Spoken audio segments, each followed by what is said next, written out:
આપણે સેમેસ્ટર 3 ના cost એકાઉન્ટના chapter 5 unit 4 પરોક્ષ ખર્ચના હિસાબોમાં અગાઉના લેક્ચરમાં પરોક્ષ ખર્ચનો અર્થ એના વિશે અભ્યાસ કરી ગયા અને પરોક્ષ ખર્ચનું વર્ગીકરણ એના વિશે આપણે થોડો અભ્યાસ કર્યો હતો. પરોક્ષ ખર્ચનું કુલ 3 રીતે વર્ગીકરણ થાય છે. એને આપણે ફરી જોઈએ અને આગળના વિભાગો વિશે ભણીએ.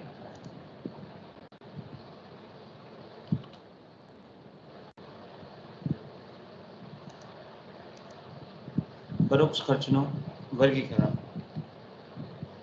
જેમાં કાર્યાનુસાર વર્ગીકરણ છે. સૌપ્રથમ કારખાનાના પરોક્ષ ખર્ચ, ઓફિસના પરોક્ષ ખર્ચ અને વેચાણ વિતરણ પરોક્ષ ખર્ચ, જેના વિશે આપણે વિગતવાર અગાઉના લેક્ચરમાં અભ્યાસ કરી ગયા છીએ. હવે આજે આપણે પડતરના તત્વો મુજબ વર્ગીકરણ શીખીએ. વિદ્યાર્થી મિત્રો, કોઈ પણ વસ્તુનું ઉત્પાદન કરવામાં આવે તો તે માટે જે કોઈ ખર્ચ થાય છે તે તમામ ખર્ચનું વર્ગીકરણ કરવામાં આવે તો તેમાં મુખ્યત્વે 3 પ્રકારના તત્વો સમાયેલા હોય છે. એક માલસામાન, ત્યારબાદ મજૂરી અને ત્યારબાદ અન્ય ખર્ચ. તો એ જ રીતે અહીંયા પડતરના તત્વો મુજબ જે 3 પેટા વિભાગો પાડવામાં આવે છે તેમાં સૌપ્રથમ પરોક્ષ માલસામાન ખર્ચ, ત્યારબાદ પરોક્ષ મજૂરી ખર્ચ અને ત્યારબાદ અન્ય પરોક્ષ ખર્ચ. તે રીતે 3 પેટા વિભાગો પાડવામાં આવે છે. આપણે દરેક વિશે માહિતી મેળવીએ અને સમજવાનો પ્રયત્ન કરીએ કે પરોક્ષ માલસામાન ખર્ચ એટલે શું અને તેમાં કયા પ્રકારના માલસામાનનો સમાવેશ થાય તેને આપણે ઉદાહરણ સાથે સમજવાનો પ્રયત્ન કરીએ. પડતરના તત્વો મુજબ વર્ગીકરણ, એલિમેન્ટ વાઇઝ ક્લાસિફિકેશન, જેમાં સૌપ્રથમ આવે છે પરોક્ષ માલસામાન ખર્ચ એટલે કે ઇનડાયરેક્ટ મટીરિયલ. જે માલસામાન ઉત્પાદિત વસ્તુનો એક ભાગ બનતો નથી પરંતુ ઉત્પાદનને મદદ કરે છે અને પડતર કેન્દ્ર કે પડતર એકમો વચ્ચે ફાળવવામાં આવે છે તેને પરોક્ષ માલસામાન કહે છે. વ્યાખ્યાને સમજવાનો પ્રયત્ન કરીએ. એવા પ્રકારનો માલસામાન કે જે સીધો વસ્તુના ઉત્પાદનનો ભાગ નથી પરંતુ ઉત્પાદનને મદદ કરે અને તે ખર્ચ જે તે વસ્તુની પડતર શોધવા માટે જે તે એકમો વચ્ચે ફાળવવામાં આવે છે. દાખલા તરીકે આપણે વાત કરીએ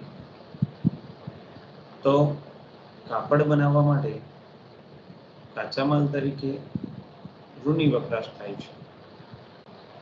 તો રૂ વગર કાચો માલ બનાવવો શક્ય નથી. એટલે રૂ એ તમારો પ્રત્યક્ષ માલસામાન ખર્ચ થાય. પરંતુ તે રૂમાંથી કાપડ બનાવવા માટે રૂને અલગ અલગ પ્રક્રિયામાંથી પસાર કરવામાં આવે છે. રૂમાંથી સૌપ્રથમ દોરો બનાવવામાં આવે, દોરામાંથી વણાટકામ કરી કાપડ બનાવવામાં આવે તો તેમાં યંત્રોની મદદ લેવામાં આવે છે.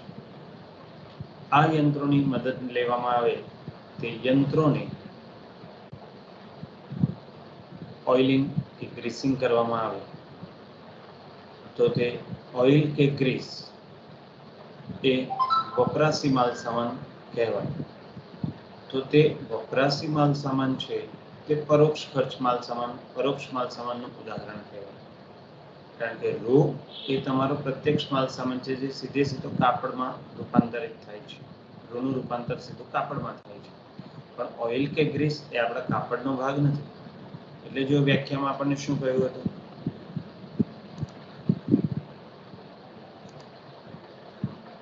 જે માલ સામાન ઉત્પાદિત વસ્તુનો ભાગ બનતો નથી, પરંતુ ઉત્પાદનને મદદ કરે છે, તેને આપણે પરોક્ષ માલ સામાન કહીએ છીએ.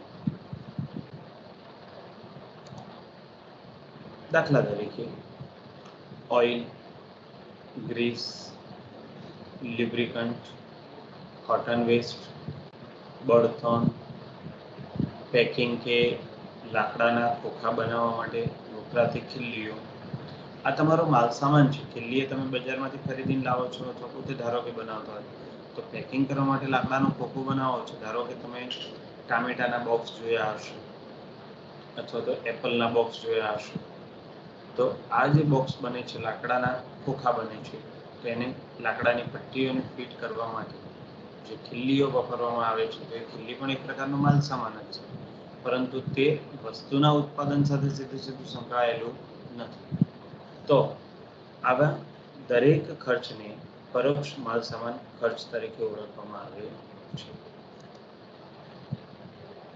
ત્યારબાદ આપણો બીજો ખર્ચ હતો પરોક્ષ મજૂરી ખર્ચ.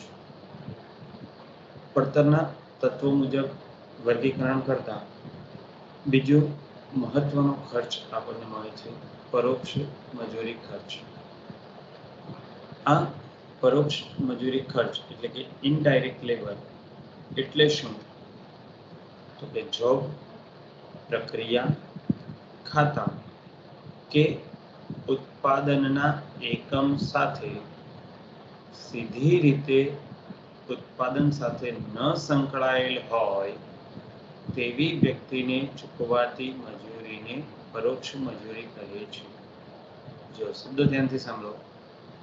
જોબ એટલે તમે કોઈ જોબ વર્ક કરી રહ્યા છો, ઉત્પાદનની પ્રક્રિયા ચાલુ છે, કોઈ વિભાગ સાથે કામ કરી રહ્યા છો એટલે કે ખાતામાં કામ કરી રહ્યા છો, કે વસ્તુનું ઉત્પાદન કરી રહ્યા છો તે એકમો સાથે સીધી રીતે સંકળાયેલા નથી.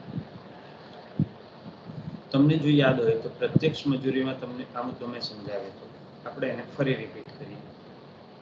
કોઈ કામદાર, કારીગર કે મજૂર એવો છે જે કારખાનામાં કામ કરી રહ્યો છે. ધારો કે રૂમાંથી દોરો બનાવવાની જ્યાં પ્રક્રિયા ચાલે છે તે મશીનરી પર કામ કરી રહ્યો છે, તો તેને ચૂકવાતી મજૂરી એ તમારી પ્રત્યક્ષ મજૂરી કહેવાશે. પણ ધારો કે એ કારખાનાના જ્યાં યંત્રો છે તે યંત્રોની નીચેનો જે ભાગ છે, જમીન છે, આપણે કારખાનાને સાફ સફાઈ કરવા માટે જે સ્વીપર રાખીએ છીએ, જે કારખાનાનું ધ્યાન રાખવા માટે વોચમેન રાખીએ છીએ, ઉત્પાદન બરોબર ચાલી રહ્યું છે કે નહીં તે ઉત્પાદન પ્રક્રિયાને ઓબ્ઝર્વ કરવા માટે, સુપરવાઇઝ કરવા માટે, નિરીક્ષણ કરવા માટે આપણે સુપરવાઇઝર રાખીએ છીએ. તો આવા વ્યક્તિઓ જે છે તે સીધા ઉત્પાદન સાથે સંકળાયેલા નથી, પણ ઉત્પાદનને મદદ તો કરે જ છે. ધારો કે ત્યાં સાફ સફાઈ ન કરવામાં આવે તો એક સમય એવો આવશે કે યંત્રની આજુબાજુ એટલો બધો કચરો થયો હશે કે ત્યાં મજૂર ઊભા રહીને કામ કરી શકશે જ નહીં. જો સુપરવાઇઝર નહીં હોય તો કામ બરોબર થઈ રહ્યું છે કે નહીં એનું ધ્યાન નહીં રહે, અને ક્યારેક એવા સંજોગ પણ આવે કે આપણો ક્વોલિટી, માલ સામાનની ગુણવત્તા બહુ જ હલકી કક્ષાની હોય અને માલ વેચવો શક્ય ન હોય. તો આ બધા એવા ખર્ચ છે, આ બધા વ્યક્તિઓ એવા છે કે જે સીધા ઉત્પાદન સાથે સંકળાયેલા નથી, છતાં તે લોકોને આપણે પગાર આપવાનો થાય છે, મજૂરી ચૂકવવાની થાય છે. તો આવા લોકોને ચૂકવાતી મજૂરી, આવા વ્યક્તિઓને ચૂકવાતી મજૂરી પરોક્ષ મજૂરી કહે છે. દાખલા તરીકે તમે કાચા માલને સ્ટોર વિભાગમાં જે મેન્ટેન કરે છે, તો કાચો માલ જે સ્ટોર વિભાગમાં મૂકવામાં આવેલો છે તે સ્ટોર વિભાગના કર્મચારી અથવા તો કારીગરને ચૂકવવામાં આવતી મજૂરી, સ્ટોર કીપર જેને આપણે કહીએ છીએ, તો તેને આપણે પરોક્ષ મજૂરી કહીએ છીએ. ટૂંકમાં આવા વ્યક્તિઓ ઉત્પાદનના એકમ સાથે સીધી રીતે કોઈ પણ રીતે સંકળાયેલા હોતા નથી. તો તેવી મજૂરીને આપણે પરોક્ષ મજૂરી કહીએ છીએ. દાખલા તરીકે સુપરવાઇઝરનો પગાર, સમારકામ માટે મજૂરોને ચૂકવાતી મજૂરી, સ્વીપરનો પગાર, રજાનો પગાર, અનુત્પાદક સમયની મજૂરી, પ્રોવિડન્ટ ફંડ અને કામદાર રાજ્ય વીમા યોજનામાં માલિકનો ફાળો વગેરે. જો તમને ધ્યાન હોય તો આપણે ચેપ્ટર 2માં આની ગણતરી કરેલી હતી કે પ્રોવિડન્ટ ફંડમાં માલિક જે ફાળો આપે છે તે, અને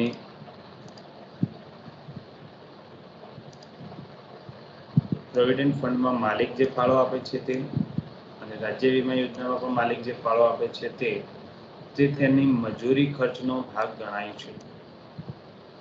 તો મજૂરી ખર્ચનો ભાગ ગણાય છે, પરંતુ આ ખર્ચ એવો છે જે ઉત્પાદન સીધી રીતે સંકળાયેલો નથી, તે માટેનો ખર્ચ છે. એટલે તેને આપણે પરોક્ષ ખર્ચમાં લઈએ છીએ.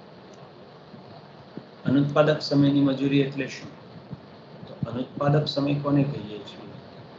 અનુત્પાદક સમય એટલે એવો સમય કે જે સમયગાળા દરમિયાન તમારે ત્યાં કારીગર કે મજૂર ઉત્પાદન પ્રક્રિયા કરતો નથી, છતાં પણ તેને આપણે મજૂરી ચૂકવીએ છીએ. તો તેવા સમયને આપણે અનુત્પાદક સમય કહીએ છીએ. અને તે સમયની મજૂરીને આપણે અનુત્પાદક સમયની મજૂરી કહીએ છીએ. તમને પ્રશ્ન એ થાય કે સર મજૂર બેસી રહ્યો હોય તો એને બેસી રહેવાનો થોડો કંઈ આપણે પગાર આપવો પડે. ઘણી વખત એવા સંજોગો ઊભા થાય કે તમારે તેને બેસી રહેવાનો પણ પગાર આપવો પડે. ઉદાહરણ આપો તમને એટલે વધારે ખ્યાલ આવે. દાખલા તરીકે કામદારો કે મજૂરો કારખાનામાં ઉત્પાદન કરી રહ્યા છે, કામ ચાલુ છે, અને અચાનક ઇલેક્ટ્રિસિટીમાં કંઈક પ્રોબ્લેમ આવે, પાવરમાં પ્રોબ્લેમ આવે અને લાઇટ બંધ થઈ જાય. તો કામદારો કામ નથી કરી શકવાના. કામદારોની ઈચ્છા છે, કાચો માલ પણ છે, કામદારો કારખાનામાં જે તે સ્થળ પર હાજર છે, ઉત્પાદનની પ્રક્રિયાનો હિસ્સો છે, છતાં પણ તે ઉત્પાદન કરી શકવાના નથી. તો અહીં માલિક કામદારને એવું નહીં કહી શકે કે લાઇટ ગઈ તો આજનો તારો પગાર કર. કારણ કામદાર પોતે તો આવ્યો જ છે કામ કરવા, એની પોતાની ઈચ્છા પણ છે, કામ કરવાની ઈચ્છા શક્તિ પણ છે, પણ બાહ્ય પરિબળોના કારણે તે ઉત્પાદન પ્રક્રિયા કરી શકતો નથી. તો આવા સમય માટેની એ 2 કલાક કે 4 કલાક જે બેસી રહેશે તેની મજૂરી આપણે ચૂકવવી પડશે. આવું જ ધારો કે યંત્ર બગડ્યું, ચાલુમાં યંત્રમાં કંઈક પ્રોબ્લેમ આવ્યો અને યંત્ર બંધ થઈ ગયું, તો પણ કામદાર તો એવું જ કહેશે કે ભાઈ મારી તો ઈચ્છા છે, હું તો કામ ચાલુ જ રાખું છું, હતું જ કામ, પણ અચાનક યંત્ર બગડ્યું એમાં હું કશું કરી શકું તેમ નથી, એટલે તમારે મને પગાર તો આપવો પડે. તો આ સમયગાળાનો પણ આપણે પગાર આપવો પડે. આ સિવાય કેટલોક સમય એવો હોય છે કે જે સમયમાં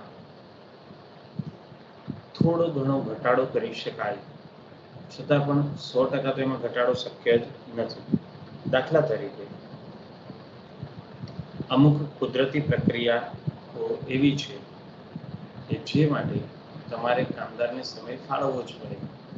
એટલે કામદાર 8 કલાકની શિફ્ટમાં ધારો કે કામ કરતો હોય સવારના 8 થી 4, તો 8 થી 4ના સમયગાળા દરમિયાન તમારે 15 કે 20 મિનિટની કે અડધો કલાકની 30 મિનિટની વચ્ચે રિસેસ આપવી પડે કે જેમાં એ ભોજન મેળવી શકે અને પોતાનો સ્ટેમિના પરત મેળવી ઉત્પાદન સારી રીતે કરી શકે. તો 30 મિનિટની રિસેસમાં કામ નથી કરતો, એ બેઠા બેઠા કેન્ટીનમાં અથવા તો તમે જ્યાં વ્યવસ્થા આપો છો ત્યાં બેઠા બેઠા જમે છે. તો ઉત્પાદન નથી ચાલુ, છતાં પણ એનો આપણે પગાર આપીએ છીએ 8 કલાકની મજૂરી લખીએ, તો એ અનુત્પાદક મજૂરી થઈ.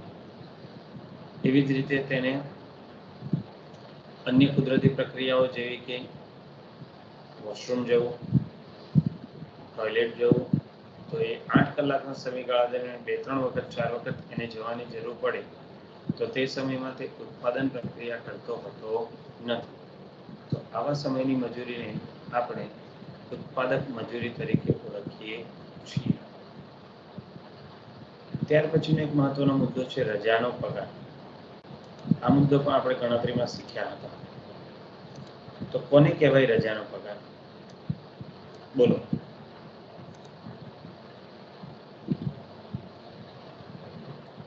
રજાનો પગાર કોને કહીએ છીએ?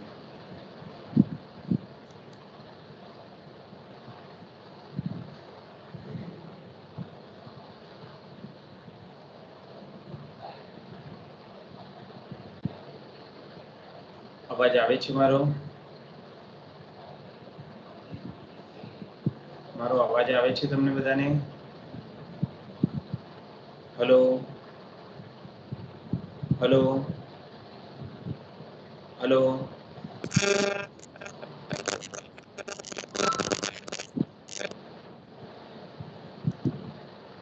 અવાજ આવે છે પૂનમ મારો? કૃષ્ણા, દ્રષ્ટિ, નીરુ, ભારતીબેન, મારો અવાજ આવે છે? હા સર. ઓકે. તો બોલો રજાનો પગાર કોને કહીએ છીએ આપણે?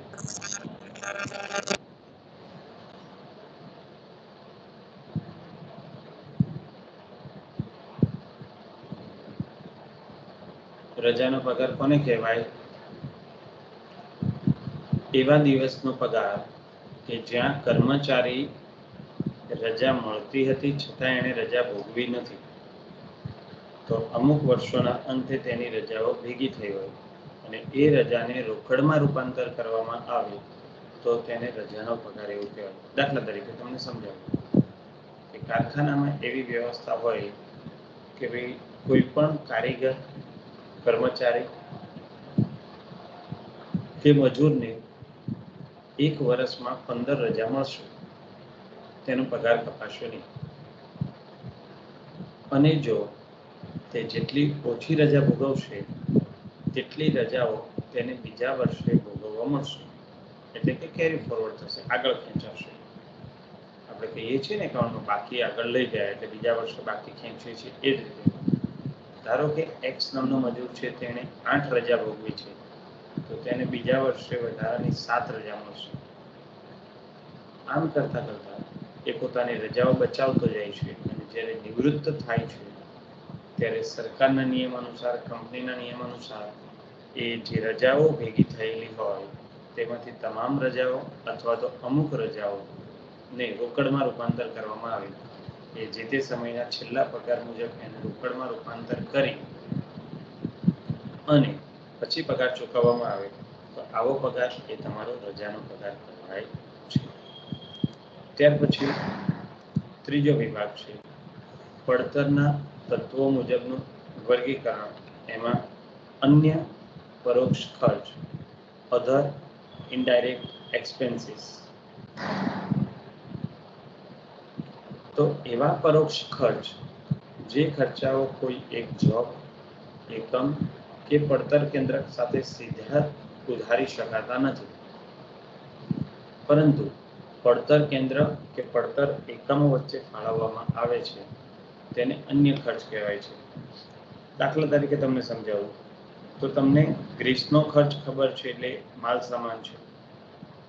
સ્ટોર કીપર જે કામ કરી રહ્યો છે તે મજૂર છે એનોય પગાર તમને ખબર છે એટલે એ મજૂરી થઈ. હવે ધારો કે કારખાનાનું ભાડું છે, યંત્રનો વીમો છે, કારખાનાનો વીમો છે, યંત્રનો ઘસારો છે, યંત્રનું સમારકામ છે. તો એવું તો છે જ નહીં કે આ યંત્ર ચોક્કસ આ એક વસ્તુ બનાવવા માટે જ વપરાય છે એવું તમે કહી શકતા નથી. તે યંત્ર 2, 3, 4 વસ્તુઓ બનાવવા માટે વપરાતું હોય કદાચ. ધારો કે કારખાનાનું ભાડું છે તો કારખાનાના ભાડામાં તમારા અલગ અલગ વિભાગો, અલગ અલગ યંત્રો આવેલા છે. રૂમાંથી દોરો બનાવવો, દોરામાંથી કાપડ બનાવવો, કાપડને પ્રિન્ટિંગ કરવું, પછી ફિનિશિંગ કરવું, આ બધા અલગ અલગ કામ ચાલી રહ્યા છે. તો સમગ્ર કારખાનામાં આવા અલગ અલગ યંત્રો મૂકેલા છે તો આ કારખાનાના ખર્ચને, જે કારખાનાનું ભાડું છે એને તમે દોરો બનાવવાનો ખર્ચ ના કહી શકો, અથવા તો કાપડ બનાવવાનો ખર્ચ ન કહી શકો અથવા તેને રંગવાનો ખર્ચ ન કહી શકો, ફિનિશિંગનો ખર્ચ ન કહી શકો. એટલે કે ચોક્કસ એક જોબ માટે નથી કે એક એકમ માટે નથી કે પડતર કેન્દ્ર ખાતે નથી. એટલે એ જે કુલ ખર્ચ છે એ બધા એકમો જેટલા તમે નંગ બનાવ્યા હોય એ પડતરના અલગ અલગ એકમો વચ્ચે ફાળવવામાં આવે તેને પરોક્ષ ખર્ચ કહે છે. દાખલા તરીકે કર્મચારીનો પગાર એટલે કે ઓફિસ કર્મચારી, સમારકામ ખર્ચ રિપેરિંગ, વીમો, ભાડું, કર, જાહેરાત, તાલીમ ખર્ચ, ટેલિફોન કે પોસ્ટેજ ખર્ચ, દીવાબત્તી ખર્ચ, વીજળી ખર્ચ, ઘસારો, કામદાર કલ્યાણ પ્રવૃત્તિના ખર્ચ વગેરે જેવા ખર્ચ જે છે તે તમામ ખર્ચ અન્ય પરોક્ષ ખર્ચ કહેવાય છે. ખ્યાલ આવ્યો? ખ્યાલ આવ્યો કે નહીં? કોઈ ડિફિકલ્ટી હોય તો બોલો. તો આમ આપણે ભણ્યા પરોક્ષ ખર્ચનું વર્ગીકરણ, જેમાં મુખ્યત્વે 3 રીતે વર્ગીકરણ થાય છે. કાર્યાનુસાર વર્ગીકરણ, પછી સૌપ્રથમ કાર્યાનુસાર વર્ગીકરણ, તેના 3 પેટા વિભાગો વિશે ભણ્યા. કારખાનાના પરોક્ષ ખર્ચ, વહીવટી કે ઓફિસ પરોક્ષ ખર્ચ અને વેચાણ વિતરણ પરોક્ષ ખર્ચ. ત્યાર પછી પડતરના તત્વો અનુસાર તેનું વર્ગીકરણ થાય છે. તો પડતરના તત્વો અનુસાર તેના વર્ગીકરણમાં મુખ્યત્વે 3 પેટા વિભાગો પાડવામાં આવે છે. પરોક્ષ માલ સામાનના આધારે, પરોક્ષ મજૂરીના આધારે અને અન્ય પરોક્ષ ખર્ચના આધારે. તો આમ વિદ્યાર્થી મિત્રો આજે આપણે પડતરના તત્વો અનુસાર ખર્ચનું પરોક્ષ ખર્ચનું વર્ગીકરણ શીખ્યા. Thank you.